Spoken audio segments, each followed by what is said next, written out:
Five Nights at Freddy's needs no introduction at this point, but I'm going to disregard that and give you one anyway. In the 2 short months since this little independent horror title launched on Desra, it went as viral if not even more so than the critically acclaimed Amnesia: The Dark Descent. So, thanks Desra. Anyway, it didn't take me long to get swept up in the popularity like so many others and binge watch a ton of Let's Plays on it, from Game Grumps to Nate Wants to Battle to Markiplier to whoever else I could find. And if we're being honest here, I might have become a little obsessed. And yes, I'm late, and yes, the popularity's on a downswing, but for this Halloween, I wanted to share my obsession with you guys by bringing you my top 5 Nights at Freddy's. Now remember, these are just my top 5 Nights at Freddy's, so there's a chance you may not see all of your favorite nights on the list, but hey, you'll probably see at least 4 of them. So with that out of the way, let's jump into number 5.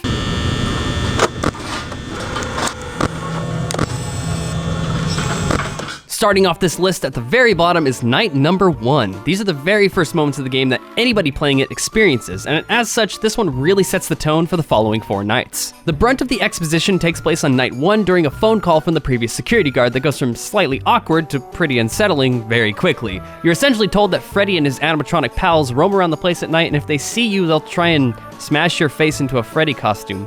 Charming, but hey, as morbid and unlikely as your situation might be, there's actually a neat bit of game design going on here. All of the actions you can do in the game, closing doors, turning the lights on, using the monitor, make pretty biting sound effects. Stop, shut up, stop! And so you're really encouraged to sit still and listen to the whole call, and since your actions use power, this is a sneaky way of making sure you have plenty of excess power to make it through your first night pretty easy. After the phone call, you're given a bit of time before everything gets going to test out your toddler simple wall button switches and take a little camera tour of the pizzeria. The way that this little map is set up with the U icon being at the bottom, and since you're probably aware by now that your life is being threatened, it shouldn't take you long to figure out that your aggressor's on the opposite side of the building, all the way up here at the top. Basically, that leaves the rest of the night to the easy version of what the game is all about. Checking the top camera, realizing that something is missing, frantically clicking between cameras to find said missing thing, eventually finding it, yelling obscenities at it for moving, saying no a lot, freaking the hell out when it shows up on your closest camera, freaking the hell out when this happens, freaking the hell out when it shows up in your door frame, and eventually shouting with relief when the clock strikes 6 a.m. And while that's all great, this is only number 5, let's keep the list moving.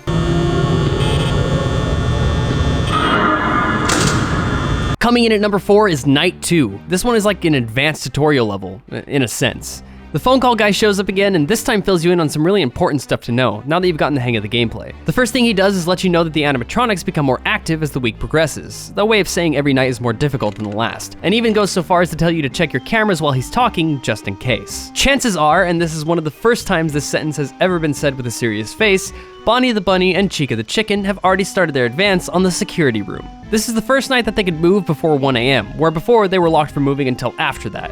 It's a nice little sentiment to get you ready for not just sitting and listening to the call for the next 3 nights. No more slacking, just attacking. The buttons that control the lights and doors.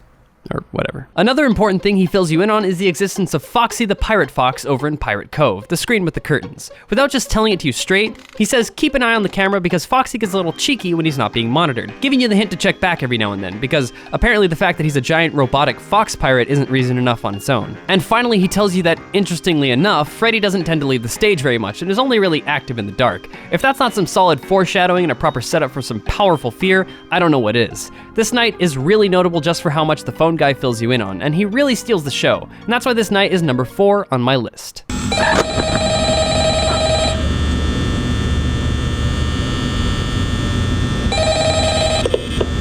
Hello? Hello? Hey, you're doing great. Most people don't make it to number 3. What better position for Night 3 on this list than number 3? If there was a list of top 5 places Night 3 would take on this list, number 3 would be number 1. Plus, the use of the phone guy in this night may be the most clever yet. He doesn't give you any tips that are relevant to gameplay mechanics, and the things that he does tell you, he ends up taking back at the end of the call by saying, you know what, it's better if you just don't get caught. I love this. What a great way to show that learning time is over, kinda. The mechanics are laid out for you, and now comes the hard part. Foxy is more active on this night, and Bonnie and Chica head for the doors more aggressively. But no night at Freddy's is complete without something new to scare the hell out of you. And this night presents you with the first case of Freddy himself stepping off the stage. And it's not even because someone's gonna reboot him as a younger, t-shirt wearing street bear. I miss you, classy adult Chuck E. Cheese. If you play like you've been playing for the past couple of nights, you'll probably stop checking the stage once Bonnie and Chica are on the move, because why would you? You already know they're gone. Because of this, you won't be checking enough to stop Freddy from setting off into the darkness of his own pizza place, and let me tell you, once he's loose, everything gets that much worse. Freddy isn't as obvious as his counterparts, and any room he's in only changes slightly to show he's there. Essentially, you'll miss him unless you already know what to look for, aka the cold, heartless stare of two unsettling points of light, peering directly into your soul, tearing away your sanity, and drawing you towards itself like a big metal demon. To further push his haunting presence, you can hear Freddy's upsetting, deep laugh every time he moves from room to room. So once you know that he's out, that's gonna have you shaking in your boots, or whatever you wore to your night shift job. Crocs? I don't know. Gets louder the closer he is to the office, and that added layer of paranoia is why Night 3 makes it this high on the list.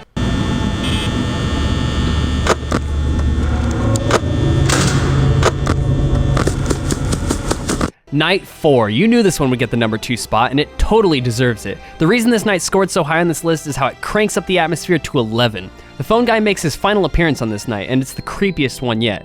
He seems anxious and on edge the whole time, and banging on the doors can be heard in the background. Near the end of the call, Freddy's signature jingle is heard, followed by the kill screech, so, you know, later man. Also, where's his body? Actually, never mind. With that, you're left with what will be one of the most trying nights at the pizzeria. Bonnie and Chica start moving right from the get-go. Foxy peeks out from his pirate curtains as early as 1 a.m. and gets more agitated the more you check on him. And Freddy is warmed up and not messing around. He jumps around almost randomly and is always looking to slip through an unchecked door. Whenever Bonnie or Chica is in one of the hall cameras, they'll be glitching out and moaning, and after getting used to them being static and unmoving, it's ridiculously creepy. After hearing the only friendly voice in the game murdered on the phone, you're likely to be way on edge, and that's why this night gets a well-deserved silver medal. But for now, the only night to trump Night 4.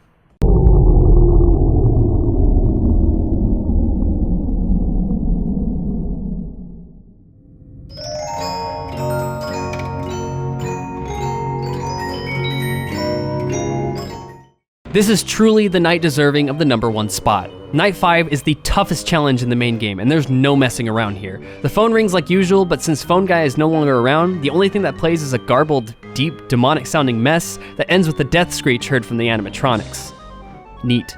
It becomes clear pretty quickly that there's nothing left to learn. It's you versus Freddy and friends. Let's do this.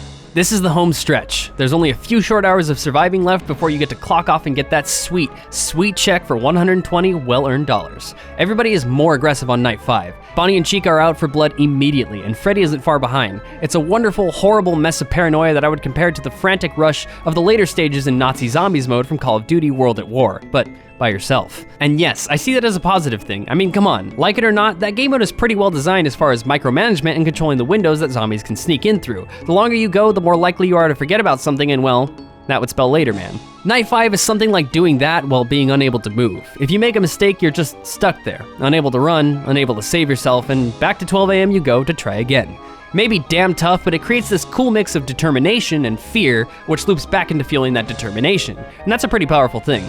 For this, Night 5 is number 1 on my list of top 5 nights at Freddy's. So those are the nights from the game that I thought were the best ones. Did I miss your favorite night? If so, you can let me know in the comments what night you like and why you like it. And heck, maybe I'll talk about it when Five Nights at Freddy's 2 comes out. Thanks for watching. If you enjoyed this, why don't you click the like button? It really helps me out. And don't forget to subscribe to make sure you don't miss any more in the future. If you want to see some more videos, you can click here to see me talk about Roller Coaster Tycoon. This has been Sunder, and I'll see you next time.